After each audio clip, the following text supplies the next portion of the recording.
Well, the panel that handles complaints against misleading advertisements for medical products and services has been criticised tonight for failing consumers. Lateline can reveal that last year a third of the companies were found to have breached the Therapeutic Goods Administration rules on advertising, they failed to publish retractions and withdraw misleading information. Steve Kinane has this report. Fran Sheffield runs a homeopathic practice on the central coast of New South Wales. And she has a controversial position on vaccination.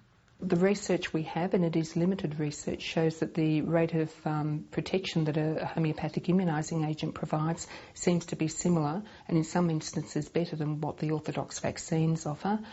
In terms of safety, they're way, way better than vaccines. On her website, Homeopathy Plus, Fran Sheffield claims homeopathic immunisation is effective against polio, meningococcal, cholera, whooping cough and other serious diseases. There is no good scientific evidence, to my knowledge, that homeopathic immunisation works. There is references in obscure journals that you cannot find, and there is anecdotal reports by homeopaths that it works, but it's not in the mainstream scientific literature. Dr Ken Harvey made a complaint against Homeopathy Plus to the Complaints Resolution Panel. They review potential breaches of the advertising code in relation to therapeutic goods. The Complaint Resolution Panel agreed that there was a breach of at least 9 sections of the code and 1 section of the Therapeutic Goods Act, including very serious sections such as promoting to the general public the treatment of serious diseases for which there was no evidence of efficacy. The Complaints Resolution Panel asked Fran Sheffield to remove the claims about immunisation and to publish a retraction which included the statement, "We did not provide adequate evidence to support the claims made in the advertisement, and the panel found that the claims were unlawful, misleading and unverified and breached the Therapeutic Goods Advertising Code." But Fran Sheffield has refused to publish the retraction.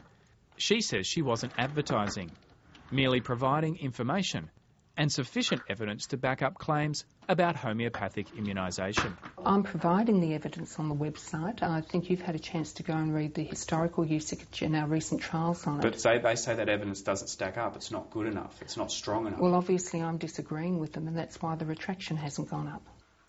Fran Sheffield is not alone. In 2009, a third of those found to breach the code failed to comply with the panel's recommendations. If a failure to comply is reported to the panel, it goes back to the Therapeutic Goods Administration, or TGA. But what happens next is a mystery. The TGA does not publicise what action it takes. It's unclear why the Therapeutic Goods Administration is not transparent at all. And certainly it's annoying to people who put in complaints. You feel that it's hardly worthwhile. And it certainly encourages the sponsors to keep on doing bad things. No one from the TGA was available to talk to Lateline, but in a statement said, "The TGA is actively working to improve the transparency of its regulatory processes and will be publishing its actions relating to handling of complaints referred from the CRP." The TGA also confirmed that no legal action had been taken over non-compliance, but reform could come soon. The Australian community is entitled to expect that an advertising complaints system will be timely, transparent and have teeth, and I'm not sure we have that at the moment. We're now in a position, I hope in the near future, as I've indicated to those players, of publishing options for reform that we think will address all of those issues in one fell swoop. But in the meantime, practitioners are able to continue to make questionable claims about various remedies without fear of sanctions. A recent Homeopathy Plus email alert was headed, "Homeopathy as good as chemotherapy for breast cancer." Steve Kinane, Lateline.